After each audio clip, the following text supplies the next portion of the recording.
Probably made an error along the way and you told yourself, never again. I'm going to start off the year making the right move so I can have enough money in my account. I can have, the right investments. I can save enough. I can have emergency fund and so many of them. But even though you've added that to your 2022 resolution, you probably don't know where to start from and how to even begin.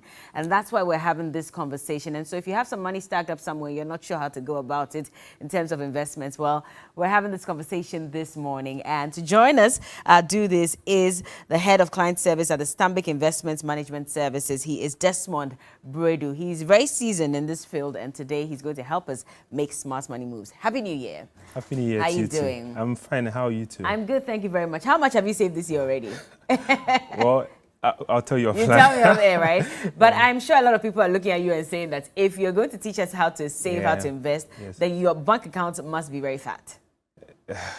That's tough to answer. It's tough. It's relative. Is it though? It's relative. It is? Okay. Because if you look at where you want to get to, sometimes where you are, you're like, yeah, I could do better. I mean, it's good, course. but I don't do bank accounts. I do investment accounts. Okay, and so I'll that's something that we're going to learn. We don't do bank accounts, we do investment accounts. Yes. What does that mean? So, basically, bank account, you earn very little interest. Yeah. But with investment account, usually the interest on it is much bigger.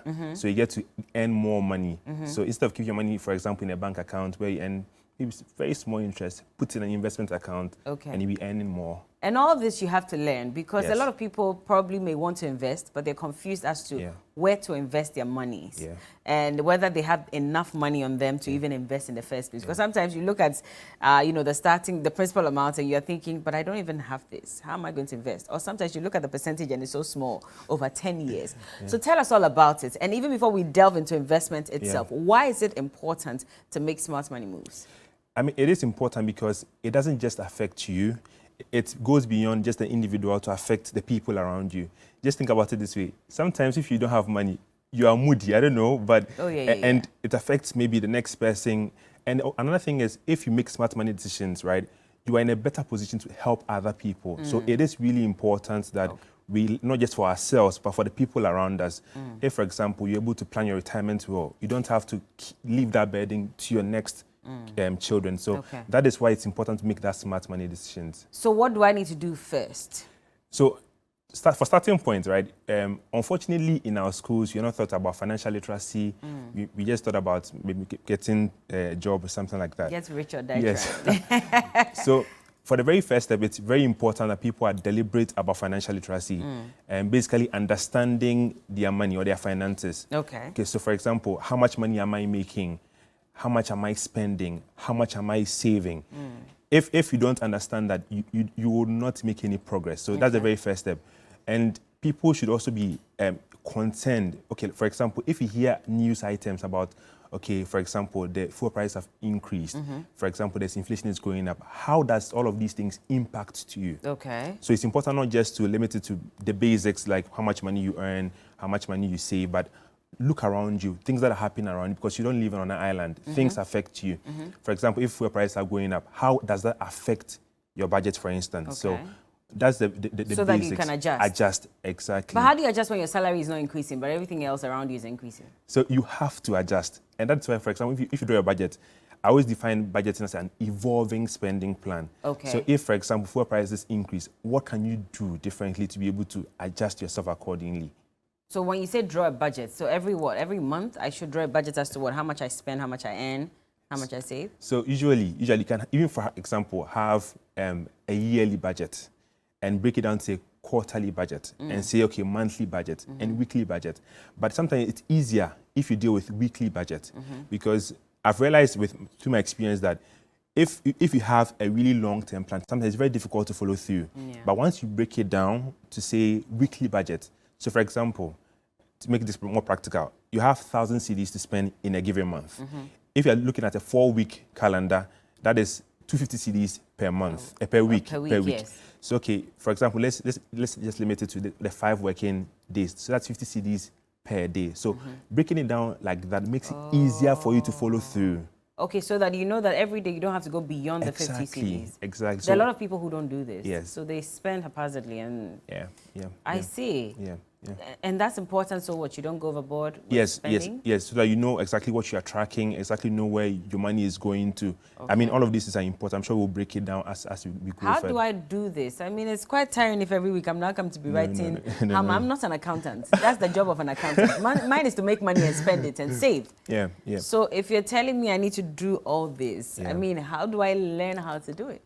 Again, that comes to the very first point I made, that you have to be deliberate about it. Okay. It is not something that you learn overnight. It takes practice, right? So, for example, maybe you don't have access to maybe the apps.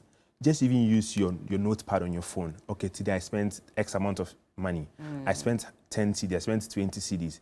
Then you can begin from there. Then the next step for you, probably, let's say, let me look at an Excel sheet. Let me look at, let's say, an app on the Apple Play Store or something. So it's a gradual process that you need to learn. But the bottom line for me is, if you want to see progress, sometimes you have to make some sacrifices. And one of the things you have to do is you have to go through the mill in terms of documenting and tracking your expenses. You understand? Because if, for example, you don't know where your money is going to, how then do you make progress?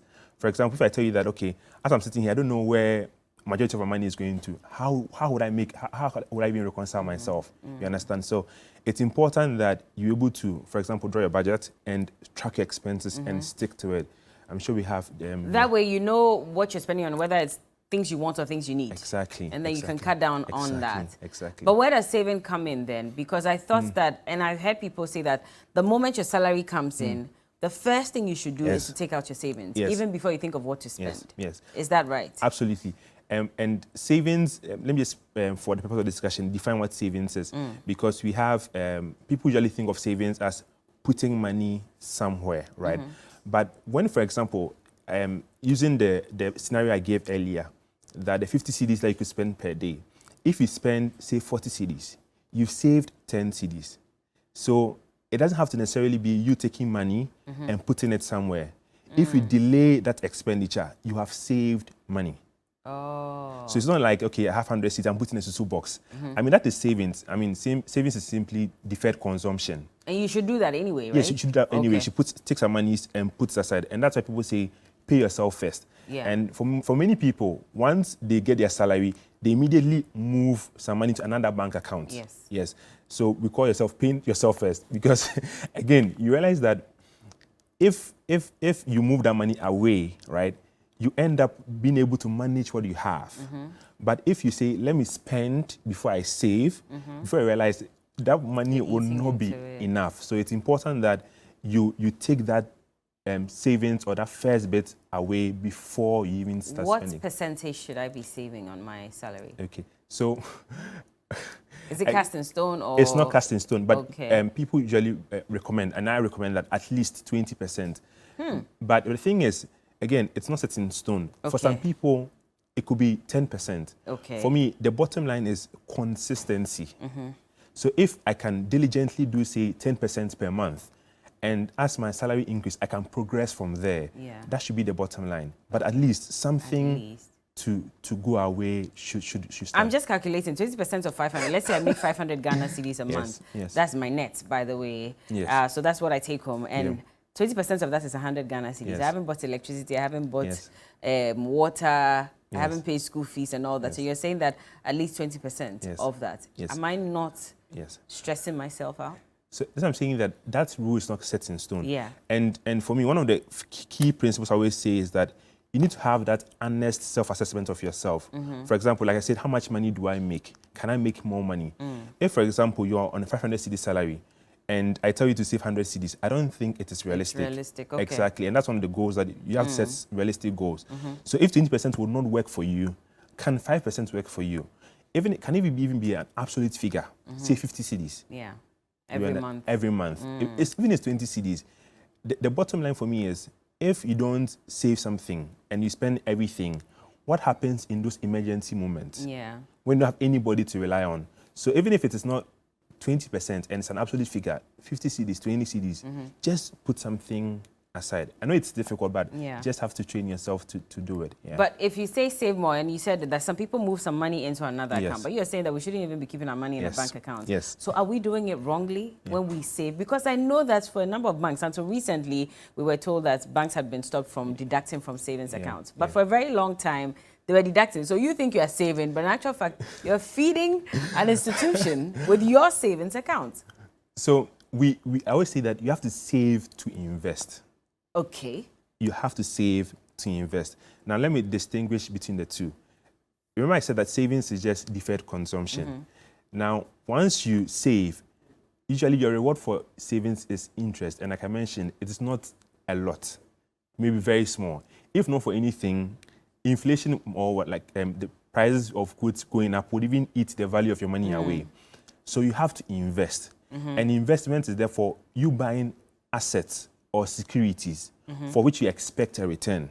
Okay. And the asset could be paper asset. It could even be a business. You invest in something to get you more returns than you just keeping the money there. So yes, savings is only the very first step, but the next step is to save to invest.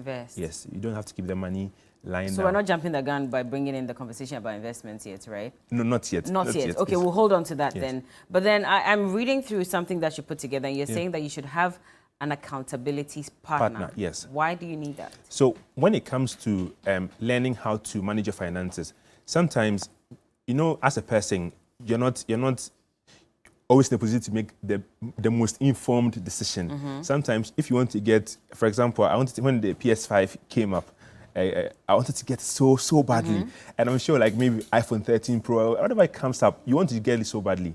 But sometimes when you have that second person speaking into your mind, okay, is this something that I need at this time? Is it something that you need at this time?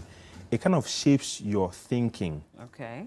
You get getting somebody that you actually trust, maybe a friend, maybe it's okay. I don't really say family members, somebody you genuinely trust, who has your interest at heart. It helps guide you in those instances. Okay, am I making the right choices? I mean, sometimes, again, maybe speak to a professional, even if you don't have anybody, speak to a professional about it. This professional will charge you. You can speak to for the consultancy. You don't charge for that? Mostly, if it's general listener, I don't. I just speak with you and just better understand. But at least have someone who can keep you in check. Yes. But again, back to this issue of 500 Ghana cedis. So let's say I'm earning 500. I have to pay school fees for 2 children. Yes. I have to provide for my wife and kids and all. I mean, my wife, I have to provide for the home as well. I don't have a means to save. Yes. It's different. I mean, because outside Ghana, a lot of people have 2-3 jobs that they do. So it's easier to at least make some money from other sources. It's only till recently that we saw a lot of entrepreneurs spring up in the country. But even that, there are a lot of people who are relying on only one salary. Yes. That's unwise, is it not? Yes, and I think that's one of the next steps for me. You have to earn more if you want to make some. I mean, because all things being equal, if you have more money coming in, then you can have room to say save, to say invest.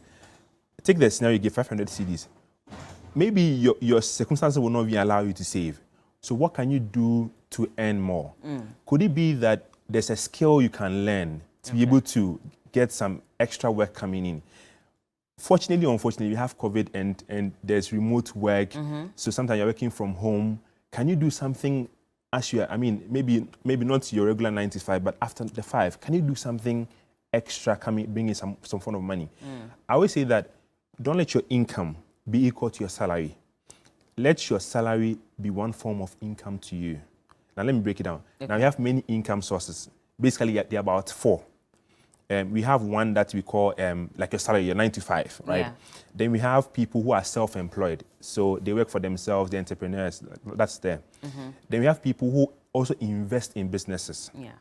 Then we have people who also invest in other assets as well. So those are the 4 different sources. So even if you have a 9 to 5, at least add the investment bit. Okay. Because that is, in quotes, free money coming to you.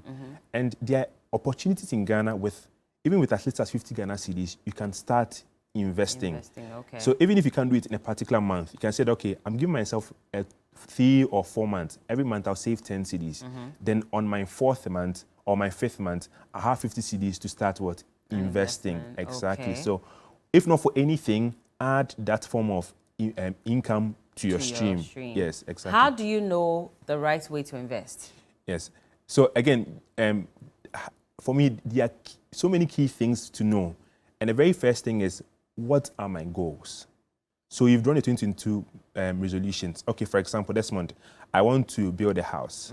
I want to travel. I want to invest for my retirement. I want to even invest for a vacation. That should be the very first goal, because sometimes if there's a mismatch between what you invest in and your goal. Let me give you an example. Let's say you have school fees to pay in the next 3 months, because this is kids will vacate in 3 or 4 months' time, and you hear about investments. So, okay, let me go and buy, for example, stocks or shares. Yeah. It may not necessarily help you achieve the goal, because maybe shares are volatile. Okay. So, for example, if you invest 100 CDs, for instance, in 3 months' time, you could go and instead of getting more, you can have 95 CDs. That's how shares work. So shares are volatile. It goes up and it comes down. But if, for example, you put it in a treasury bill, you at least guaranteed your principal that if not for anything, I can have my 100 CDs back to pay my school fees. But it doesn't work like that with shares, stocks and shares. So again, shares are volatile. It can maybe some other time, because I've been wanting to have a conversation about stocks and shares for a long time, because I also don't seem to understand that terrain too much. We'll talk about that later. But you carry on with what you're discussing with me. So apart from your goals and objectives, another thing you need to know is how much level of risk am I willing to take? Because again, in Ghana, sometimes we are funny, or we're always chasing high returns. Okay. And sometimes... Stop shaking this table. We're all on it. I mean, who doesn't want 27% interest on whatever investment they're doing? That's against what, some 13%? Guess what? I saw a news article that there's this new scheme which are guaranteed 50% returns, and 37,000 people have registered in Ghana. I mean, it's fascinating. At the same time, it's important people know the kind of risk they are willing to shoulder. For example, when I said that, okay, you put 100 CDs in shares, and in 3 months' time you go and 95 CDs, I could see your reaction. So it's how you react if you have losses. In that kind of way. For me, there are 4 levels. There are people who don't want any form of risk. There are people who are risk neutral, like they are in between. Then there are people who are risk tolerant. If you give them risk, they will accept it. But there are people who are aggressive risk takers. You know, for example, and when I posted the tweet on that, for example, that new investment, people are like, oh, people know that it will fail, but they want to be the best person to cash out, sort of thing. So those are so aggressive risk takers. They want to just go in, make some and get out, sort of thing. So know where you are, because again, that level should help you know what you should invest in. Okay. If you want to know that, maybe let some things guide you. Maybe your health and your wealth. Okay, they should guide you. They should guide you. If you are not strong and you invest in some assets, then the value drops. Unfortunately, it might even aggravate the sickness in you. Yeah. For people who have so much money, they can, again, afford to play on some risky investments. But if you don't have so much money, it's important that maybe you start focusing on the safe ones. As you build momentum, then you can look at, say, okay, what kind of extra things can I do? So look at your goals, look at your risk appetite. The other things that you can look at, okay, what are, for example, are they even licensed by the SEC, for instance? Have I done my proper due diligence? Am I keeping all my eggs in one basket? Those are some of the questions you need to ask yourself beyond your goals and beyond your risk appetite. So in Ghana currently, what's the most realistic interest rate? At least so that we know we don't go beyond that. And we are sure that we're still going to get our money back. So if not for anything, you can always check the treasury bill rate. Okay. Because in finance, we use it as a proxy for risk-free. I see. So if for example, T-bills are averaging 11%, 12%, and you go somewhere and they say, okay, I'll give you 30%. Ask yourself, what are they doing to able to get you that kind of wide margin? Okay, let's say 20%. Is that safe? So again, in finance, let me break it down. So you can't blame us. We like money. It's true. Let me break it down for our viewers, right? Okay. So there's a margin, what we call market risk premium. So that is the beyond the risk-free. Let me take it this way. If I can lend my money to government, right, and I can come back in 3 months' time knowing that my money is safe, so I can afford to say, okay, government give something small. But if I'm lending to an individual, I know that maybe in 3 months' time, maybe the person could be dead. Yeah. So I need to take on, means I'm taking more a little bit more risk. So if I'm taking a bit more risks, you need to compensate me for that risk I'm taking. Okay. So the spread between the risk-free rate and the actual rate is what we call market risk premium. So the risk bit is 9%, almost like the treasury rate.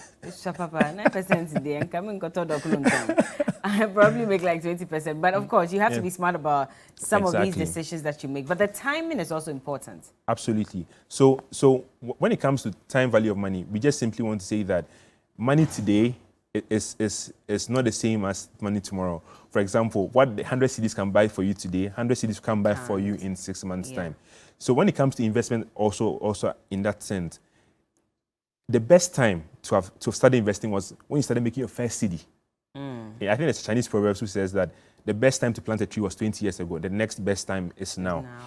Because again, let me use a scenario. So there were two friends, let's say Abena and Danny, and they both agreed that for the next 10 years, they'll be making 100 cedis investment every single month for the next 10 years. So it means over the 10-year period, they'll be making 12,000 cedis as investment, right? Because 100 cedis for a year is 1,002, so for times 10 is 12,000 cedis.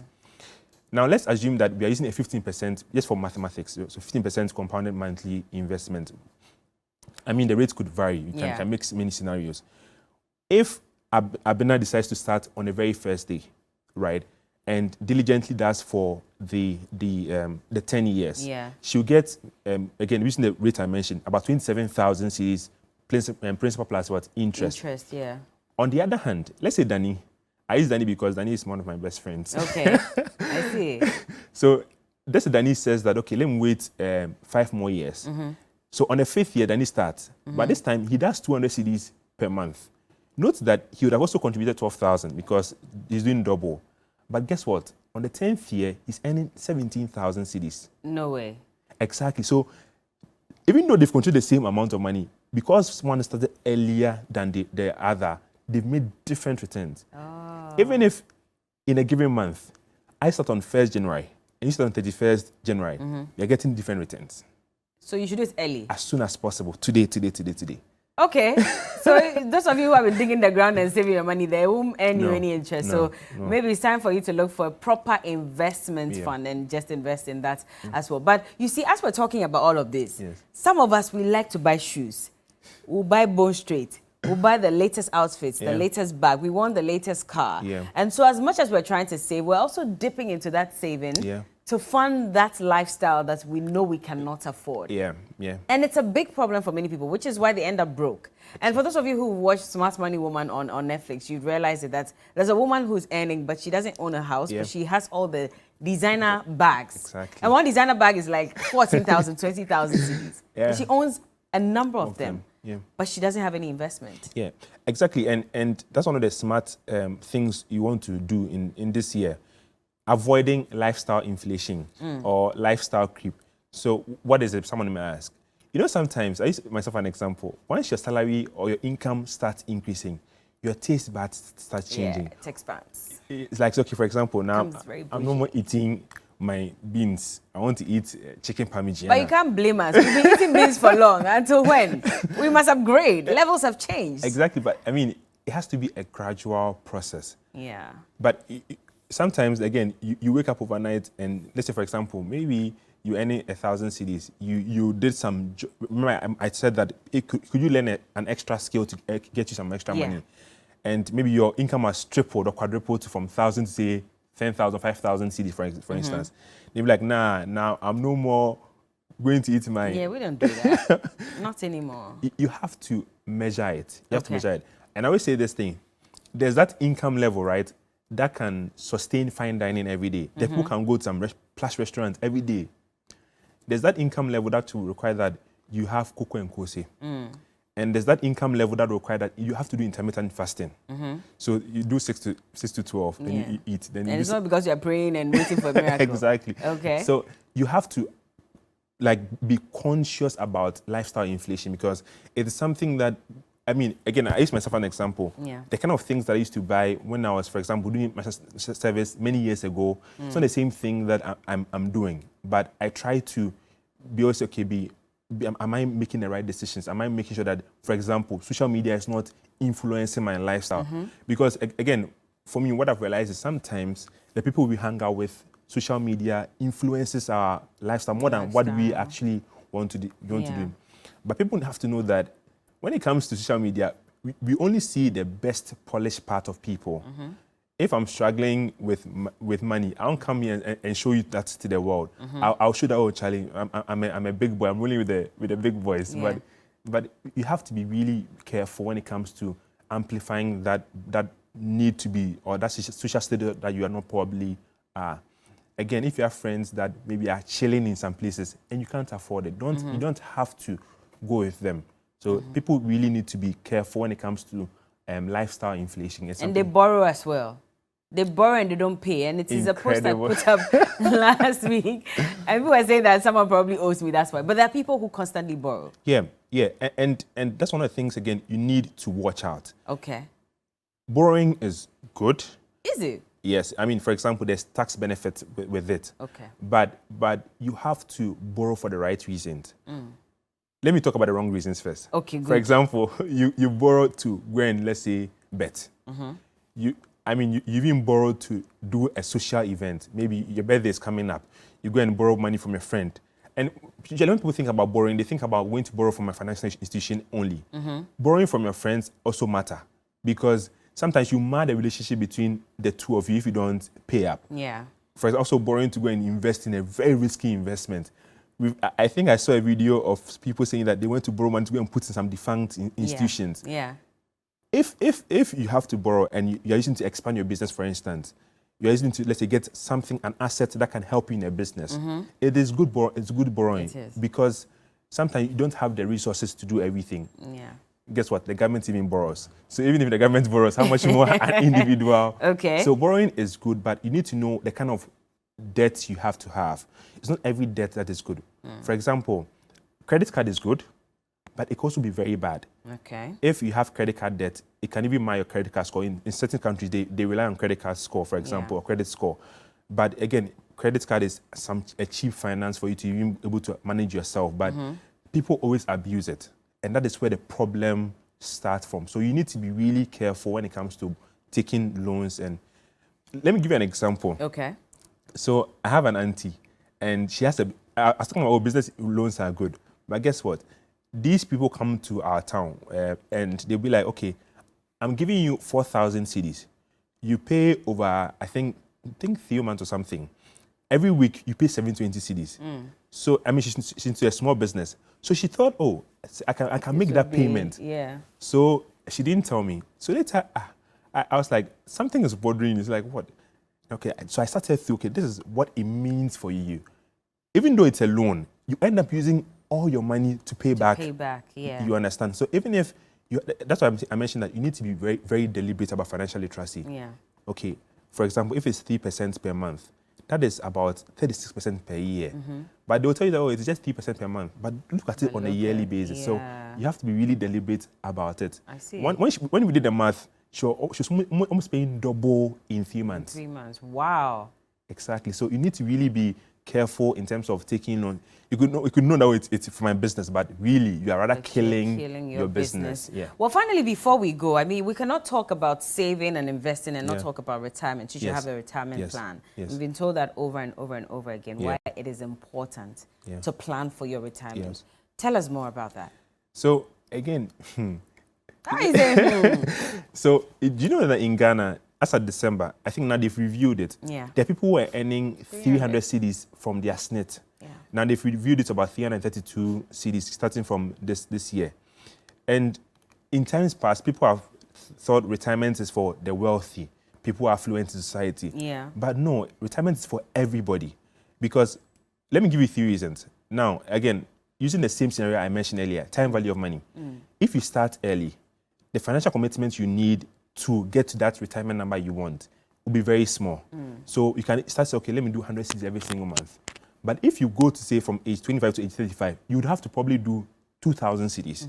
So the earlier you start, the financial commitment becomes lesser. Okay. Now, the second thing is, sometimes for us, maybe in the formal sector, we have health care benefits here and there. But on retirement, you don't have those kind of perks. And at those times, too, sometimes your health is not the best. So it's important that you have, even if anything, for your health cost at those age. And finally, we should break the cycle of saying that, okay, my children are my retirement. No, we have to do better. Yeah. We can't say that, oh, I'm relying on my children. Guess what? Your children are already struggling. So if you're leaving that burden to them, how are you going to manage? But you invested all your money, the money you could have spent on yourself, educating them. Yes. So you'd expect that once they're also done, they should come back and take care of you. But Bella, you know that there are people right now that are really struggling. Yeah. Even though their parents may have done, maybe they're not even getting a job to be able to take care of their parents. So in as much as you want to invest in your child as well, you also need to invest in your own retirement. Yeah. Because again, there are people in Ghana, I have friends, they don't even care about their SNET. They don't care about their tier 2. I'm sure maybe in subsequent times we'll go through all of those things. But it's important people are particular about it. For example, even for some institutions, people rather want cash allowance rather than the basic salary. Meanwhile, your SNET is on your basic salary. So maybe for now, you are enjoying fat salaries. If you get a cash allowance, your SNET is not paid? So SNET is calculated on your basic salary. So your other allowances, they don't add up to your SNET. It's I think you pay 5.5% and 13% from your employer. Okay. So if maybe your salary is 10,000 or 50,000 cedis, maybe your basic salary is 2,000 cedis. Yeah. Plenty allowance, 48,000. They don't. Your SNET is calculated on the 2,000 cedis. Why? Why can't they charge? It is That's how it's been. Yes, and people are really happy. People are, I want to enjoy my life now, but think about the future. If an institution where there are cash allowances, can you bargain to move some into your basic salary? Rather, okay. Exactly, so that over the long term, you stand to benefit more. But that's why it's also good that you save, so that just in case, so that an emergency fund is important, because 100%. Just in case your basic salary is low as against the allowances that you're getting, you can still have something to fall on, even if you're not earning much from your SNET. And so for this year, just try to build an emergency fund. Okay. Let's say start by, again, for me, the key thing is consistency. Even if it is 100 cedis you can do, or 50 cedis, or 10 cedis you can do, start building up. And the good thing is, like I mentioned, there are really good investment opportunities that we have a lot of unit trust and mutual funds in Ghana where you can start off with 50 cedis, with 10 cedis. You can come to us as Stambik, 50 cedis, you can just start off investing something. So you can use that, and we have very short-term investment that can use to do sort of those things. So it's important that you have at least 3 to 6 months of your expenses. Okay. But it doesn't happen overnight. So you have to start building from somewhere. The consistency is what matters for me. I see. And so in a nutshell, if you can just tell us all that we've talked about so that people remember some of the basic things that they need to do this year if they want to make smart money moves. Yeah.